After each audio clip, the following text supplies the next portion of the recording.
รื่องราวเริ่มต้นขึ้นในช่วงฤดูใบไม้ผลิปีคริสตศักราช 1900 ท่ามกลางทะเลอีเจียนอันกว้างใหญ่เรือของกลุ่มนักประดาน้ำหาฟองน้ำชาวกรีกนำโดยกัปตันดิมิทริออสคอนดอสกำลังเดินทางกลับบ้านแต่จู่ๆพายุรุนแรงก็พัดกระหน่ำทำให้พวกเขาต้องนำเรือเข้าไปหลบภัยที่เกาะเล็กๆแห่งหนึ่งชื่อว่าแอนติคิเทราเมื่อพายุสงบลงพวกเขาตัดสินใจลองดำน้ำสำรวจบริเวณนั้นเพื่อหาฟองน้ำทะเลทดแทนเวลาที่เสียไปเอเลียส สตาเดียติสหนึ่งในนักประดาน้ำสวมชุดดำน้ำทองเหลืองแบบดั้งเดิมทิ้งตัวลงสู่ก้นทะเลที่ความลึกประมาณ 45 เมตรแต่สิ่งที่เขาพบกลับไม่ใช่ดงฟองน้ำทะเลเขาโผล่ขึ้นมาผิวน้ำด้วยความตื่นตระหนกและเล่าว่าเขาเห็นซากศพผู้หญิงเปลือยกายและซากม้ากระจัดกระจายอยู่ใต้ผืนน้ำเมื่อกัปตันลงไปตรวจสอบด้วยตัวเองจึงพบว่าสิ่งที่เอเลียสเห็นไม่ใช่ศพมนุษย์แต่เป็นซากเรือสำเภาโรมันโบราณที่อับปางลงเมื่อกว่า 2,000 ปีก่อนภายในซากเรือนั้นเต็มไปด้วยรูปปั้นสำริดรูปปั้นหินหมอนเครื่องปั้นดินเผาเครื่องแก้วและเหรียญโบราณมากมายการค้นพบนี้กลายเป็นการกู้ซากเรือโบราณครั้งใหญ่ที่สุดในยุคนั้นของล้ำค่าทั้งหมดถูกส่งไปยังพิพิธภัณฑสถานแห่งชาติในกรุงเอเธนส์ในบรรดารูปปั้นที่งดงามและสมบูรณ์มีวัตถุชิ้นหนึ่งที่ไม่ได้รับความสนใจเท่าไหร่นักมันคือก้อนบรอนซ์ที่ถูกกัดกร่อนและจับตัวเป็นหินปูนขนาดประมาณพจนานุกรมเล่มหนาๆมันดูเหมือนเศษซากที่ไม่มีราคาค่างวดใดๆและถูกวางทิ้งไว้นานถึง2 ปีจนกระทั่งในปีคริสตศักราช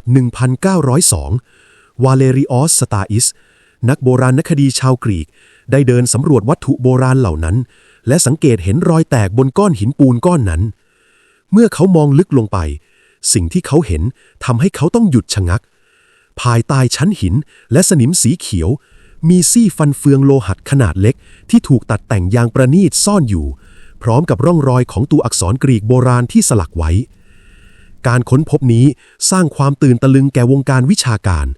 เพราะตามหน้าประวัติศาสตร์เทคโนโลยีฟันเฟืองที่มีความซับซ้อนระดับนี้ไม่เคยปรากฏในยุคกรีกโบราณเทคโนโลยีที่ใกล้เคียงที่สุดคือนาฬิกาดาราศาสตร์ในยุโรปซึ่งเกิดขึ้นหลังจากนั้นถึงกว่า 1,000 ปีเป็นเวลานานหลายทศวรรษที่นักวิทยาศาสตร์ไม่สามารถทำความเข้าใจได้ว่ากลไกนี้คืออะไรเนื่องจากสภาพที่เปราะบางเกินกว่าจะผ่าออกดูได้จนกระทั่งในช่วงทศวรรษ 1970 เดเร็ก เจ เดอโซลาไพรส์นักประวัติศาสตร์วิทยาศาสตร์ได้นำเครื่องเอ็กซเรย์มาสแกนดูโครงสร้างภายในและยืนยันว่ามันคือเครื่องคำนวณทางดาราศาสตร์แต่ความลับที่แท้จริงเพิ่งถูกเปิดเผยอย่างหมดจดในยุค 2000s โดยโครงการวิจัยกลไกแอนติคิเทราที่ได้นำเครื่องเอ็กซเรย์คอมพิวเตอร์แบบ3 มิติขนาดพิเศษ 2มาสแกนทะลุทะลวงเศษซากบรอนซ์ทั้ง 82 ชิ้นภาพที่ได้เปิดเผยให้เห็นระบบกลไกฟันเฟืองบรอนซ์อย่างน้อย 30 ชิ้นคาดว่าของเดิมอาจมีมากกว่านี้พร้อมกับข้อความคู่มือการใช้งานที่สลักไว้บนแผ่นโลหะกว่า 3,400 ตัวอักษรกลไกแอนติคิเทราไม่ใช่คอมพิวเตอร์ที่ประมวลผลด้วยไฟฟ้าและซิลิคอนแต่เป็นคอมพิวเตอร์แอนะล็อกที่ทำงานด้วยการหมุนฟันเฟืองผู้ใช้เพียงแค่หมุนข้อเหวี่ยงที่อยู่ด้านข้างตัวเครื่องฟันเฟืองภายในที่คำนวณอัตราทดทางคณิตศาสตร์มาอย่างแม่นยำจะหมุนตามกันเพื่อขับเคลื่อนเข็มชี้บนหน้าปัดต่างๆโดยมีฟังก์ชันหลักดังนี้ปฏิทินสุริยคติและจันทรคติหน้าปัดด้านหน้าจะแสดงตำแหน่งของดวงอาทิตย์และดวงจันทร์บนจักรศรีณวันเวลาที่กำหนดและสามารถบอกข้างขึ้นข้างแรมของดวงจันทร์ได้แม่นยำโดยมีกลไกการใช้ฟันเฟืองแบบพินเนียนเพื่อชดเชยความเร็วของดวงจันทร์ที่โคจรรอบโลกเป็นวงรีทำให้เข็มหมุนช้าลงหรือเร็วขึ้นตามความเป็นจริงทางดาราศาสตร์การทำนายอุปราคะหน้าปัดด้านหลังมีการคำนวณรอบซารอสซึ่งเป็นวัฏจักร223เดือนจันทรคติกลไกนี้สามารถทำนายได้ว่าสุริยุปราคะหรือจันทรุปราคะจะเกิดขึ้นเมื่อใดในเวลาใดและมีสีของเงาเป็นอย่างไรล่วงหน้าเป็นทศวรรษการติดตามดาวเคราะห์แม้ชิ้นส่วนจะสูญหายไปมากแต่จากจารึกที่อ่านได้นักวิชาการเชื่อว่ากลไกนี้เคยมีเข็มที่แสดงการโคจรของดาวเคราะห์ทั้ง5 ดวงที่คนโบราณรู้จัก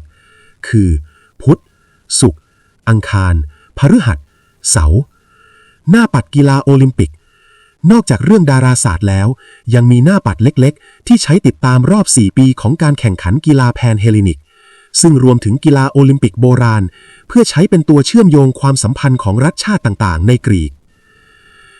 ความน่าทึ่งของกลไกแอนติคิเทราไม่ใช่เรื่องของดาราศาสตร์แต่คือวิศวกรรมการผลิตการตัดซี่ฟันเฟืองระดับมิลลิเมตร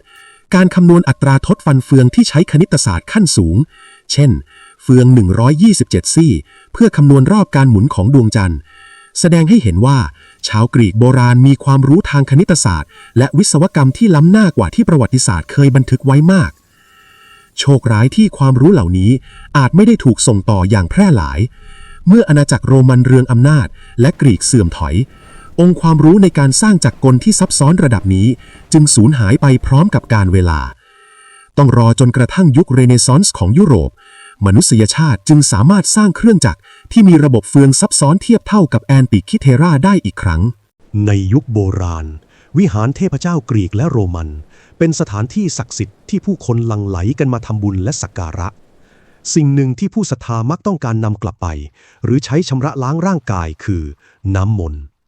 แต่ปัญหาที่เหล่านักบวชต้องเผชิญคือการขโมยน้ำมนต์หรือการตักน้ำมนต์ไปเกินกว่าเงินบริจาคที่จ่ายให้การจะให้มีคนคอยเฝ้าโถน้ำมนต์ตลอดเวลาก็เป็นการเสียทรัพยากรบุคคลฮีโร่แห่งอเล็กซานเดรียจึงได้คิดค้นสิ่งประดิษฐ์เพื่อแก้ปัญหานี้และมันได้กลายมาเป็นแม่แบบของตู้กดสินค้าอัตโนมัติที่เราใช้กันในปัจจุบันฮีโร่ได้ออกแบบโถสำริดที่มีช่องเล็กๆอยู่ด้านบนสำหรับหยอดเหรียญเมื่อผู้ศรัทธาหยอดเหรียญที่มีน้ำหนักและขนาดตามที่กำหนดลงไปกลไกภายในจะทำงานอย่างเป็นลำดับขั้นดังนี้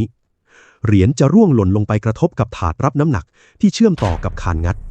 น้ำหนักของเหรียญจะกดถาดให้ต่ำลงทำให้คานงัดอีกฝั่งกระดกขึ้นปลายคานงัดที่กระดกขึ้นนี้ถูกเชื่อมต่อกับเชือกและวาล์วปิดเปิดน้ำที่ก้นโถเมื่อคานกระดกวาล์วจะถูกดึงให้เปิดออกทำให้น้ำมนต์ไหลออกมาทางท่อด้านนอกให้ผู้ศรัทธารองรับได้เมื่อถาดรับน้ำหนักถูกเหรียญกดลงเรื่อยๆตามแรงโน้มถ่วงจนถึงจุดหนึ่งเหรียญจะลื่นถลายตกลงไปในกล่องเก็บเงินบริจาคด้านล่างเมื่อไม่มีน้ำหนักของเหรียญกดทับแล้วตุ้มน้ำหนักถ่วงที่ปลายคานอีกด้านจะดึงคานงัดกลับสู่ตำแหน่งเดิมทันทีทำให้วาล์วปิดสนิทและน้ำมนต์ก็หยุดไหล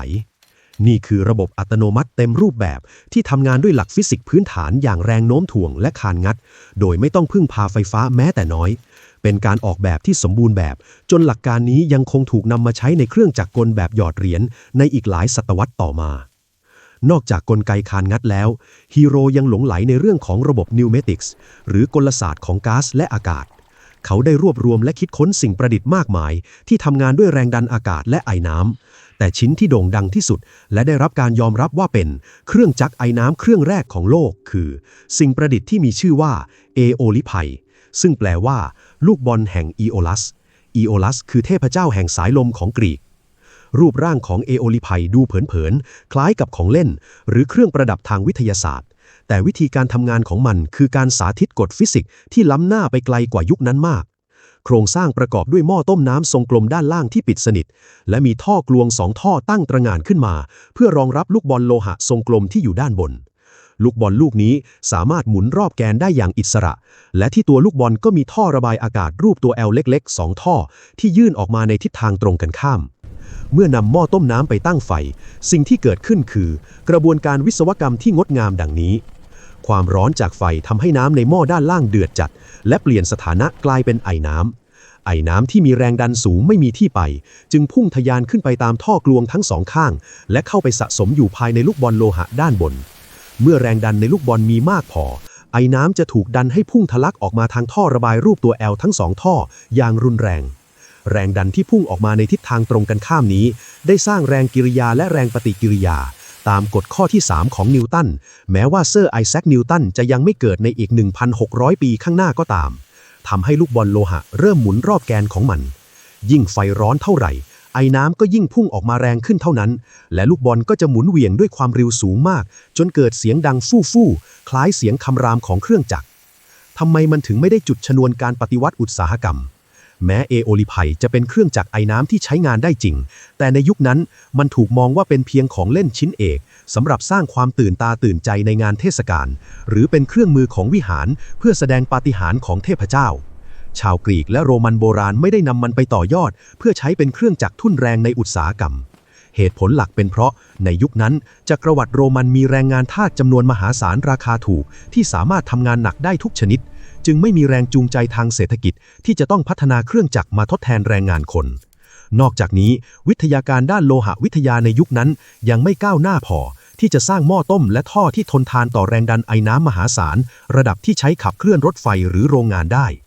แม้กลไกเหล่านี้จะถูกลืมเลือนและหลับไหลไปพร้อมกับการล่มสลายของจักรวรรดิโรมันแต่บันทึกการออกแบบของฮีโร่แห่งอเล็กซานเดรียในหนังสือนิวเมติกาและเมคานิกาก็ได้ถูกเก็บรักษาไว้โดยนักปราชญ์ชาวอาหรับและไบเซนไทน์ก่อนจะถูกนำกลับมาเผยแพร่ในยุโรปช่วงยุคฟื้นฟูศิลปวิทยาการซึ่งต่อยอดไปจนถึงการสร้างเครื่องจักรไอน้ำที่พลิกโฉมโลกตะวันตกในท้ายที่สุด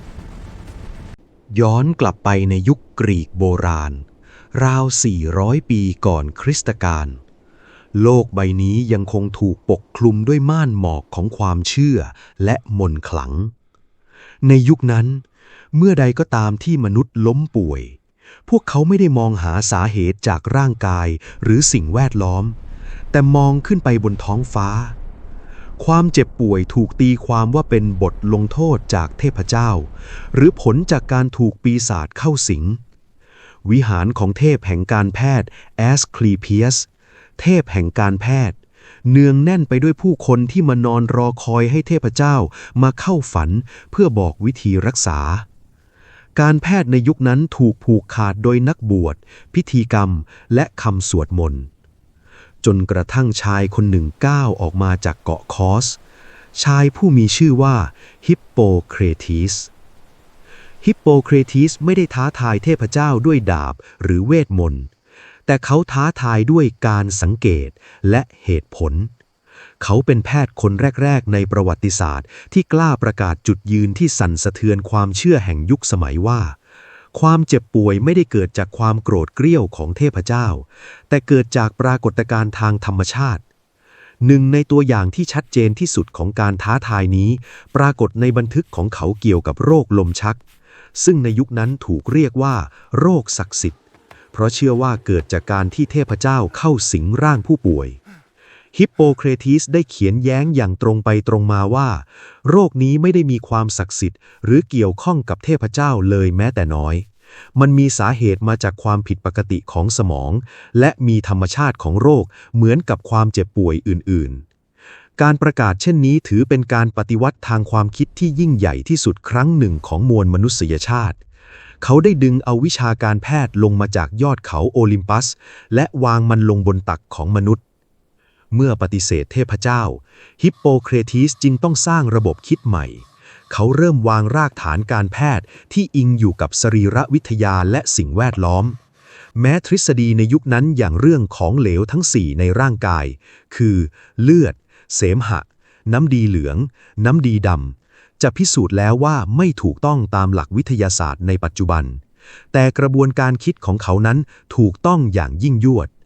เขาสอนให้แพทย์จดจ่ออยู่กับการสังเกตผู้ป่วยอย่างละเอียดถี่ถ้วน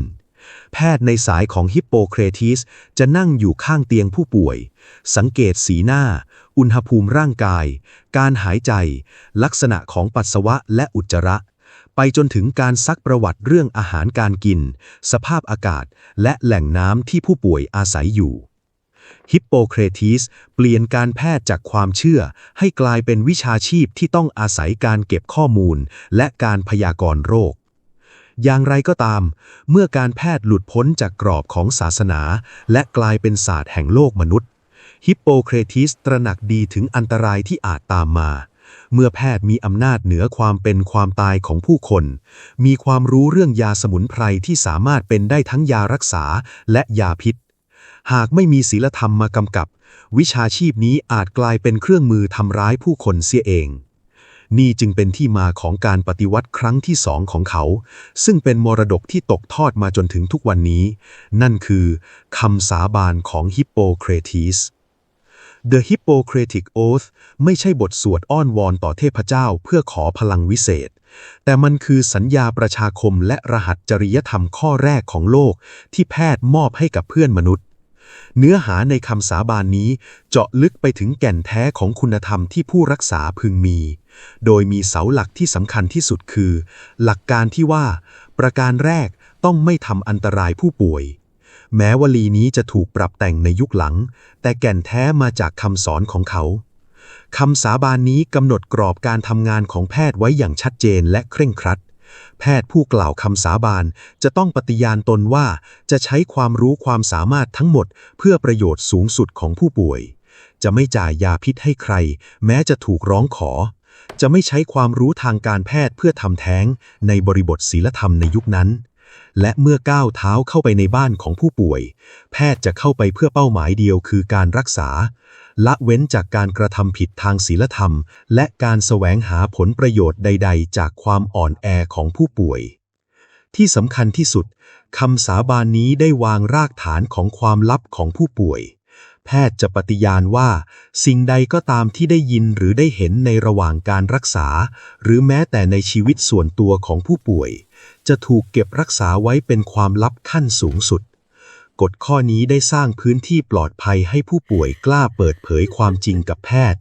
ซึ่งเป็นสิ่งสำคัญอย่างยิ่งในการวินิจฉัยโรคให้ถูกต้องนอกจากนี้คำสาบานยังระบุถึงความผูกพันระหว่างครูและศิษย์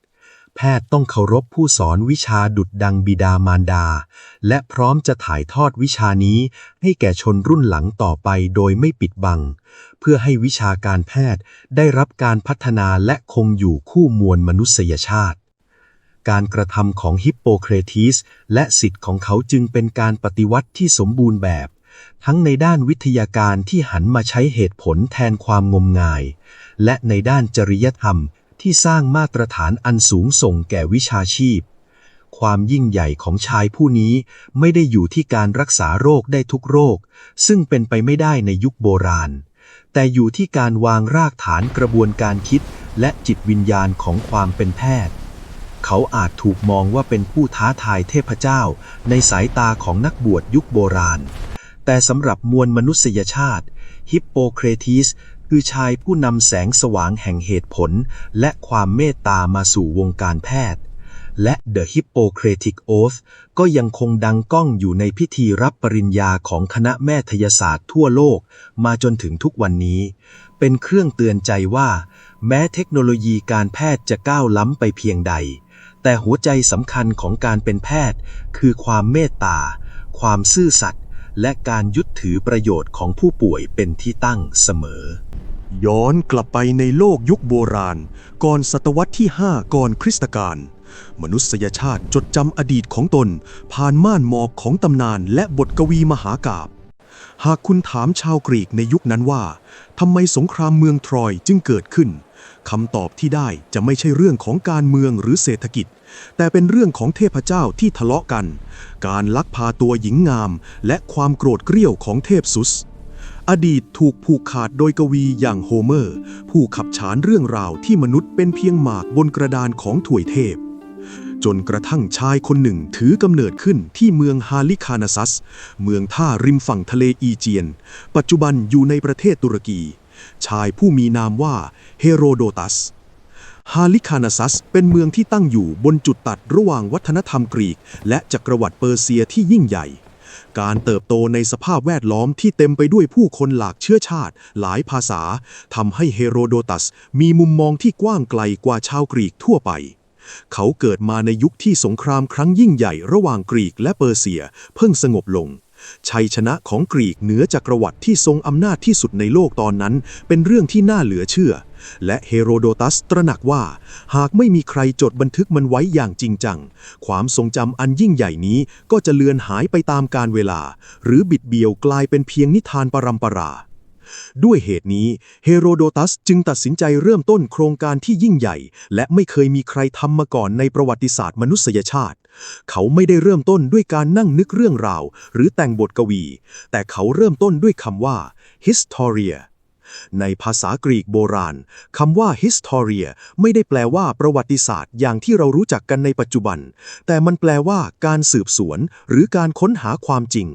นี่คือจุดเปลี่ยนที่สำคัญที่สุด เฮโรโดตัสได้เปลี่ยนวิธีการมองอดีตจากการรับฟังและเชื่อแบบที่ฟังจากกวีมาเป็นการตั้งคำถามและออกค้นหาเพื่อสืบเสาะหาความจริงเฮโรโดตัสออกเดินทางไกลอย่างที่ไม่ค่อยมีใครทำกันในยุคนั้นเขาเดินทางไปทั่วโลกเท่าที่ชาวกรีกจะรู้จักเขาไปเยือนอียิปต์บาบิโลนซีเรียชายฝั่งทะเลดำและดินแดนของชาวไซเทียนวิธีการทำงานของเขาคือการเป็นนักสัมภาษณ์และนักสังเกตการณ์เขาคุยกับนักบวชในวิหารอียิปต์สอบถามทหารผ่านศึกพ่อค้าและชาวบ้านธรรมดาเขาจดบันทึกสิ่งที่เขาเห็นด้วยตาตนเองและสิ่งที่เขาได้ยินจากผู้อื่นผลลัพธ์จากการเดินทางและการสืบสวนตลอดชีวิตของเขาได้ถูกรวบรวมไว้ในงานชิ้นเอกที่มีชื่อเรียบง่ายๆว่า The Histories การสืบสวนสิ่งที่ทำให้งานของเฮโรโดตัสเป็นการปฏิวัติไม่ใช่แค่การบันทึกว่าใครรบกับใครแต่คือการที่เขาพยายามหาสาเหตุที่แท้จริงของเหตุการณ์เขาเป็นคนแรกๆที่มองหาเหตุผลจากปัจจัยของมนุษย์เช่นความทะเยอทะยานของกษัตริย์เปอร์เซียความแตกต่างทางระบอบปกครองเช่นประชาธิปไตยของเอเธนส์ปะทะระบอบกษัตริย์ของเปอร์เซียและความขัดแย้งทางวัฒนธรรมเขาพยายามอธิบายว่าทำไมมนุษย์สองกลุ่มถึงลุกขึ้นมาฆ่าฟันกันโดยพึ่งพาการอธิบายด้วยเทพเจ้าน้อยลงอย่างมากเมื่อเทียบกับคนในยุคก่อนหน้านอกจากนี้งานของเฮโรโดตัสยังเต็มไปด้วยความหลากหลายเขาไม่ได้เขียนแค่เรื่องการทหารแต่เขาเขียนถึงภูมิศาสตร์ภูมิอากาศขนบธรรมเนียมประเพณีรูปร่างหน้าตาและศาสนาของชนชาติต่างๆที่เขาไปพบเจอเขากลายเป็นทั้งนักมานุษยวิทยานักภูมิศาสตร์และนักสังคมวิทยาคนแรกๆของโลกที่สำคัญคือเขามีความใจกว้างอย่างน่าประหลาดใจสำหรับคนในยุคนั้นแม้เปอร์เซียจะเป็นศัตรูตัวฉกาจของกรีกแต่เฮโรโดตัสก็พยายามบันทึกถึงความกล้าหาญและสติปัญญาของชาวเปอร์เซียอย่างตรงไปตรงมาโดยไม่ลดทอนศักดิ์ศรีของพวกเขาอย่างไรก็ตามหากมองผ่านแว่นตาของนักประวัติศาสตร์ยุคใหม่เฮโรโดตัสก็ไม่ได้สมบูรณ์แบบเขามักถูกวิพากษ์วิจารณ์แม้กระทั่งจากคนในยุคใกล้เคียงกันอย่างทิวซิดิดิสว่างานของเขายังมีเรื่องเหนือธรรมชาติปาฏิหาริย์และนิทานพื้นบ้านปนเปมามากมายเขาบันทึกเรื่องเล่าเกี่ยวกับมดขุดงอนในอินเดียหรือแกะที่มีหางใหญ่จนต้องทำรถลากจิ๋วให้มันแต่ข้อเท็จจริงที่ต้องให้ความเป็นธรรมกับเขาก็คือเฮโรโดตัสมีจุดยืนที่ชัดเจนในการทำงานเขาเขียนไว้ในหนังสือของเขาว่าหน้าที่ของข้าพเจ้าคือการบันทึกสิ่งที่ผู้คนเล่าขานกันมาแต่ข้าพเจ้าไม่มีหน้าที่ที่จะต้องเชื่อมันไปเสียทั้งหมดนี่คือมาตรฐานของความพยายามที่จะเสนอข้อมูลจากหลายมุมมองเท่าที่เครื่องมือในยุคนั้นจะอำนวยการกำเนิดขึ้นของ The Histories จึงไม่ใช่แค่วิวัฒนาการของการเขียนหนังสือแต่มันคือการกำเนิดของกระบวนการคิดแบบใหม่เป็นครั้งแรกในประวัติศาสตร์ที่มนุษย์พยายามทำความเข้าใจอดีตของตนเองผ่านการเก็บรวบรวมหลักฐานการสัมภาษณ์และการวิเคราะห์เหตุและผลแม้รากฐานที่เฮโรโดตัสวางไว้จะยังขรุขระแต่เขาก็ได้สลักคำว่า Historia ให้กลายเป็นชื่อของวิชาที่จะทำหน้าที่พิทักษ์ความทรงจำของเผ่าพันธุ์มนุษย์ตลอดไปซิเซโรรัฐบุรุษชาวโรมันในยุคต่อมาได้ยกย่องและมอบสมญานามอันยิ่งใหญ่ให้กับเฮโรโดตัสซึ่งยังคงใช้มาจนถึงปัจจุบันว่าบิดาแห่งประวัติศาสตร์